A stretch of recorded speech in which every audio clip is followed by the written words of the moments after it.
Just send their regards. It's too late. I am not some brood man. You're my daughter! 4 temporadas, 40 episódios e Game of Thrones continua em alta. Quem acompanhou testemunhou mais uma vez uma intrigante história, um ótimo desenvolvimento de personagens, momentos empolgantes, tensos e, claro, como não poderia faltar, chocantes. A 4ª temporada adapta a primeira metade do 3º livro, A Tormenta de Espadas, e segue com os acontecimentos logo após o final da temporada anterior e as mudanças que a morte de Robb e Catelyn trouxeram para Westeros, com os filhos Stark sentindo a derrota, enquanto o inimigo comemora e planeja seu próximo passo. Mas um acontecimento marcante ao final do 2º episódio desencadeia um novo rumo à série, dando origem a novas intrigas e personagens. No norte, Mance Rayder e sua tribo de selvagens se preparam para atacar, e Jon Snow, que estava infiltrado entre eles, tem o desafio de alertar os Corvos do perigo e da iminente guerra que está por vir. No outro canto, Daenerys lidera um número incontável de pessoas, tanto ex-escravos quanto soldados que conquistou ao longo de sua jornada. Mas desta vez ela deu um tempo no nomadismo e resolveu se estabelecer. Mas em Game of Thrones a paz nunca dura muito tempo. A Mãe dos Dragões deve enfrentar agora as consequências de suas ações, e isso envolve seus dragões, que estão ficando maiores e cada vez mais selvagens.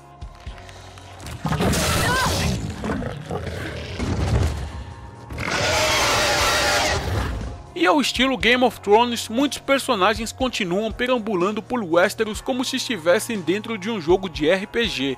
Cão de Caça segue com a sua missão de entregar Arya à Casa Tully e receber uma recompensa, mas o caminho é cercado de muitos inimigos. Resumindo, eles passam a temporada inteira tentando chegar até lá, embora a aventura tenha trazido uma certa evolução aos dois personagens.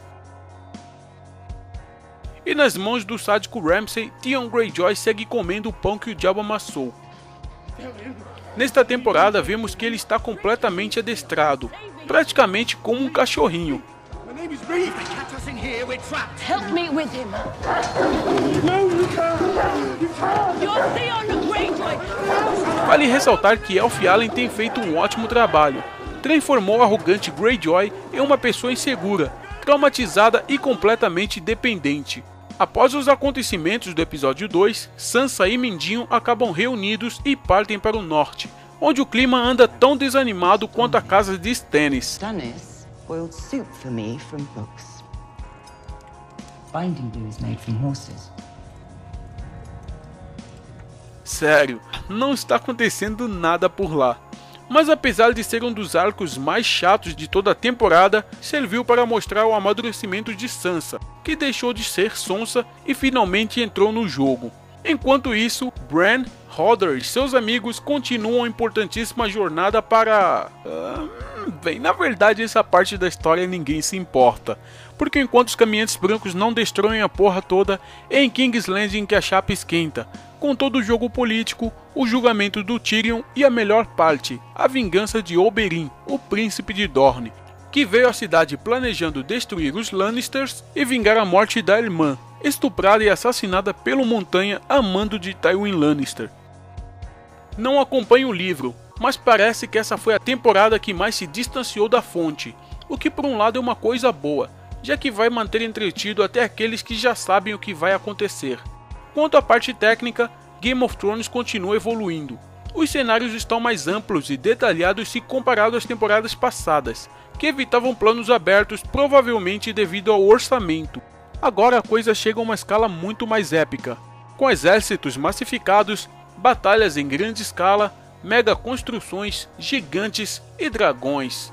Outro ponto a se ressaltar são os combates, algo que ainda não havia alcançado um bom nível porque pareciam muito ensaiados. Agora é possível ver uma boa diferença, ainda que não tenha chegado lá, eles estão bem mais naturais, o que acabou rendendo um dos duelos medievais mais tensos da história, Oberyn versus Montanha, épico e chocante. Have they told you who I am? Some dead man. Aliás, se você achou que não veria outro momento tão chocante quanto Baelor e o Casamento Vermelho, se prepara para 2 momentos de arrepiar. Um provavelmente vai te deixar pulando de alegria, o outro bom, o outro vai simplesmente despedaçar o seu coração. E toda a temporada tem sempre aqueles episódios que se destacam.